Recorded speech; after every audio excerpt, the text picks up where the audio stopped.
Hello hello आज चाहिँ मैले सानो मिनी ब्लग लिएर आएको छु। सबैजनाले फुल वाच गरिदिनु होला है त। मेरो नानीको चाहिँ अब स्कुल जाने टाइम भयो है। उनलाई अब खानासाना खुवाएरै पठाउँछु म है।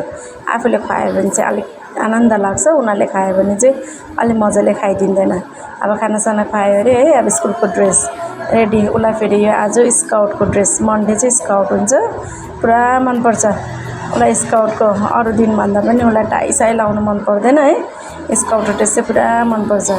अब सबै थोक आफैले गरिदिनुपर्छ, सक्सदेखि लगाएर कपाल कोर्दिन है। अलि सानो पनि छ, अब गरिदिनु परिहाल्यो है।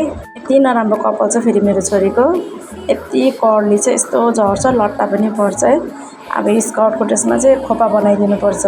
पक्का खोपा बनाइदियो अनि नेट लगाइदियो, अन्त खुसी हुँदैन। उसलाई दुईपट्टि बाट्नु चाहिँ एकदमै ह्याङ लाग्छ। टक्क खोपा सोपा बनाइदियो भने चाहिँ ऊ एकदम ह्याप्पी। उसलाई फेरि मोबाइल नहेरी हुँदैन, हातमा जे गर्दा खाना खाँदा पनि मोबाइल हेर्नुपर्छ, कपाल कोर्दा पनि हेर्नुपर्छ, सुत्ने बेला पनि हेर्नुपर्छ है। यति मोबाइल चाहिन्छ, मोबाइल बिना त केही नै हुँदैन। अगाडि चाहिँ मोबाइल तेर्साकै हुन्छ, थपक्क राख्यो हेर्नु बसिहाल्यो। आफूलाई पनि हतार भएको बेलामा चाहिँ खोपा बनाउनु यति सजिलो हुन्छ। डल्लो बनाइदियो, चेपिदियो, नेट लगाइदियो है, एकदमै छिटो हुन्छ। दुईचोटि बाँध्दा चाहिँ एकदमै गाह्रो, हतार हुन्छ है। अब उसलाई हतार भएको बेलामा चाहिँ सजिलो, आफूलाई पनि सजिलो, उसलाई पनि सजिलो।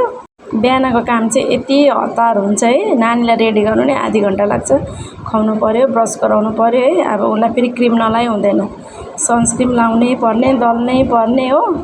मैले लगाइदिन्छु भन्दा पनि नहुने अरे, होइन म आफै लाउँछु मामु अरे।